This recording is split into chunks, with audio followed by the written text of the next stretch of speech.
এবার যেন ঝড় তুলল কেন্দ্র গোয়েন্দা সংস্থা সিবিআই।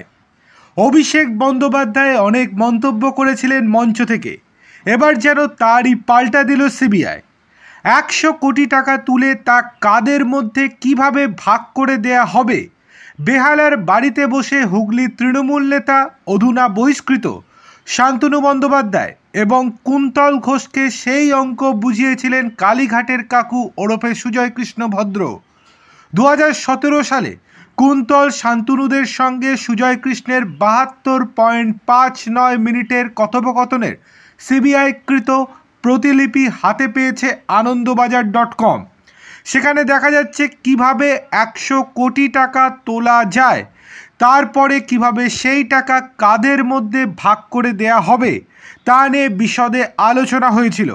গতকালই আপনাদের সেই প্রসঙ্গে সংক্ষিপ্ত বর্ণনা দিয়েছিলাম, কিন্তু আজকে বিস্তারিতভাবে আপনাদেরকে জানাবো।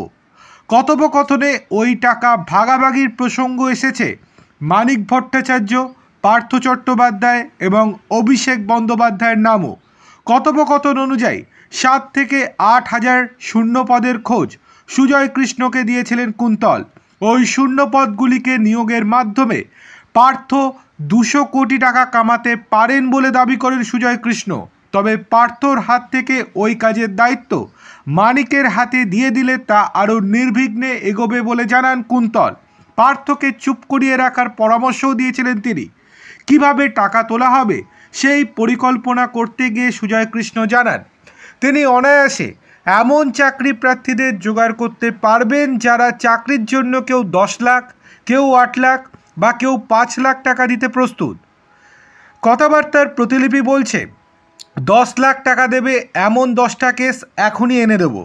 প্রাথমিকভাবে 2000 শূন্য পদের জন্য 5 লক্ষ টাকা করে তুলে 100 কোটি টাকা জোগাড়ের পরিকল্পনা করেন সুজয় কৃষ্ণ।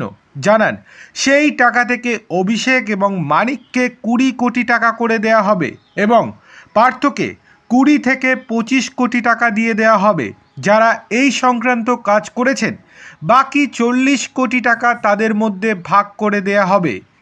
টাকা তোলা এবং তার ভাগ বাটোয়ারা নিয়ে সুজয় কৃষ্ণের সঙ্গে শান্তনু কুন্তলদের যে কথা হয়েছিল তা অডিওর সিবিআইকৃত প্রতিলিপির 11 নম্বর পৃষ্ঠায় রয়েছে। কথোপকথনের সেই অংশ আমরা তুলে ধরছি আপনাদের সামনে। সুজয় কৃষ্ণ বলছেন, কুন্তল আমাকে বলেছিল কাকু 7-8 হাজার লোক নিতে পারে। এই 7-8 হাজার লোক তারা স্মুথলি নিক, পার্থ আরও 200 কোটি কামা। তখন শান্তনু বলেন, নিতে পারে মানে নেয়ার প্রভিশন আছে, সুযোগ অর্থাৎ শূন্যপদ তো আছেই। তখন কুন্তল বলে, এটা একটু পার্থ চ্যাটার্জির হাত থেকে মানিক ভট্টাচার্যের হাতে দিন না, কাজটা খুব নির্বিঘ্নে হবে। তখন সুজয় কৃষ্ণ বলে, আরে ভাই, আমাকে তো পার্থকে আশ্বাস দিতে হবে যে আপনাকে 50 কোটি দিয়ে দেবো। শান্তনু তখন বলেন, হ্যাঁ সে আশ্বাস দিন না, অসুবিধার কি আছে। তখন সুজয় কৃষ্ণ বলেন, আমি তো সেই জন্য তোমাকে বারবার বলছি। কুন্তল তার উত্তরে বলেন, সে আপনি দিন না, যে কোনো ব্যাপারে আপনি নাক গলাবেন না, আপনি চুপচাপ থাকুন, কাজটা হয়ে যাক, আপনি টাকা পেয়ে যাবেন, এইভাবে বলুন পার্থকে। তখন সুজয় কৃষ্ণ বলেন, 7-8 হাজার লোক আছে বলছে, আমি অনেক পারবো না, ঠিক আছে 10 লাখ টাকা দেবে এমন 10 কেস এখনই এনে দেবো, 8 লাখ দেবে এমন 25টা এনে দেবো, 6 লাখ দেবে এমন 100-200 লোক এনে দেবো, 5 লাখ দেবে এমন 100 জন এনে দেবো। কথার কথা বলছি, তো তুমি যদি 5 লাখ টাকা ধরো আর 2000 চাকরি ধরো, 100 কোটি টাকা ইজিলি উঠে যাবে। এর মধ্যে মানিক ভট্টাচার্যকে 20 কোটি দিয়ে দেবো, নিক না 20 কোটি। পার্থ চট্টোপাধ্যায় যা লোভী লোক, 20-25 কোটি নেবেই, নিক 20-25 কোটি। অভিষেক বন্দ্যোপাধ্যায়কে 20 কোটি দিলেই হবে, আর বাকি 40 কোটি যারা কাজ করলো তারা ভাগ করে নিয়ে নেবে। কত হচ্ছে না পার্থ অভিষেককে বলবে, না মানিক পার্থকে বলবে, না পার্থ মানিককে বলবে, কেউ কিচ্ছু বলবে না, সবাই চুপচাপ কাজ করে যাবে। প্রাথমিকের নিয়োগ দুর্নীতি মামলায় তদন্ত করতে গিয়ে সুজয় কৃষ্ণ, কুন্তল, শান্তনুদের গ্রেপ্তার করেছিল সিবিআই। সুজয় কৃষ্ণ অন্তর্বর্তী জামিন পেয়ে আপাতত বেহালার সেই বাড়িতে রয়েছেন।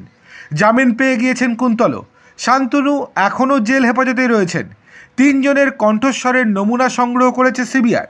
সেই নমুনা ফরেনসিক পরীক্ষার জন্য পাঠানো হয়েছে বর্তমানে দিল্লিতে।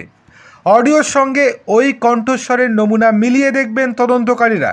ওই অডিও কথোপকথনে বারবার নাম উঠে এসেছে অভিষেকের, যদিও তাকে তলব করেনি এখনও সিবিআই। তাকে নিয়ে যে দাবিগুলি করা হচ্ছে তাও তদন্ত সাপেক্ষ। প্রসঙ্গত, সিবিআইয়ের তৃতীয় অতিরিক্ত চার্জশিটে অভিষেকের নামোল্লেখের খবর প্রথম প্রকাশ করেছিল আনন্দবাজার.com। তারপরেই অভিষেকের আইনজীবী সঞ্জয় বসু বিবৃতি দিয়ে জানিয়েছিলেন সিবিআই রাজনৈতিক উদ্দেশ্য প্রণোদিতভাবে তার মক্কেলের ভাবমূর্তি নষ্ট করার মরিয়া চেষ্টা করছে। অভিষেক নিজেও নেতাজি ইন্ডোরে তৃণমূলের সাংগঠনিক সভা থেকে ওই বিষয়ে সিবিআইকে পাল্টা আক্রমণ করেছিলেন। ওই খবরের সূত্র ধরে তৃণমূল সাংসদ বলেছিলেন, চার্জশিটে দুবার আমার নাম রয়েছে কিন্তু কোনো পরিচয় নেই, সিবিআই ভাববাচ্ছে কথা বলছে কেন, এই অভিষেক কে? কিন্তু এখন যখন পুরো জিনিসটা সামনে চলে আসছে তখনও আবার অভিষেক বন্দ্যোপাধ্যায় দাবি করছেন যে তার এই অভিষেক বন্দ্যোপাধ্যায়ের নামের সঙ্গে এই অভিষেক বন্দ্যোপাধ্যায়ের নাম মিল থাকলেও তিনি সেই অভিষেক নন। অন্যদিকে আরও একটি বড় ব্যাপার হচ্ছে, আগামী সপ্তাহে ভয়েস নমুনার যে স্যাম্পেল, সেই স্যাম্পেলের রিপোর্ট কলকাতার সিবিআই দপ্তরে আসতে চলেছে। সেই ভয়েস স্যাম্পেলের রিপোর্টে যদি কালীঘাটের কাকুর গলা মিলে যায়, কুন্তল বা শান্তনুর গলাও মিলে যায়, তাহলে নিয়োগ দুর্নীতি মামলার তদন্তের মোড় যে অন্যদিকে যাবে সেটা আর বলার অপেক্ষা রাখে না। তখন যে অভিষেক বন্দ্যোপাধ্যায়কে তলব করবে না সিবিআই, এটা কে বলতে পারে? এই নিয়ে যে রাজ্যের শাসক দলের বর্তমানে ঘুম উড়েছে সেটা বলার অপেক্ষা রাখে না। শাসক দল কিন্তু বহু চেষ্টা করেছে এই ঘটনাটাকে ধামাচাপা দেওয়ার জন্য। সেই জন্য যাদবপুরের মতো একটা ফেকি ঘটনা সবার সামনে নিয়ে চলে আসলো, যেখানে দেখা গিয়েছিল যে যাদবপুরের ঘটনা নিয়ে চারিদিকে হইচই পড়ে যাবে, যে আদালতে কেস হবে, সেই কেসের শুনানি হবে, আদালত কিছু মন্তব্য করবে, সেই নিয়েও খবর প্রকাশ পাবে। তার জন্য কি হবে, অভিষেক বন্দ্যোপাধ্যায়ের এই খবরটা আস্তে আস্তে ধামাচাপা পড়ে যাবে। কিন্তু সেই ধামাচাপা দিতে দেয়নি সিবিআই।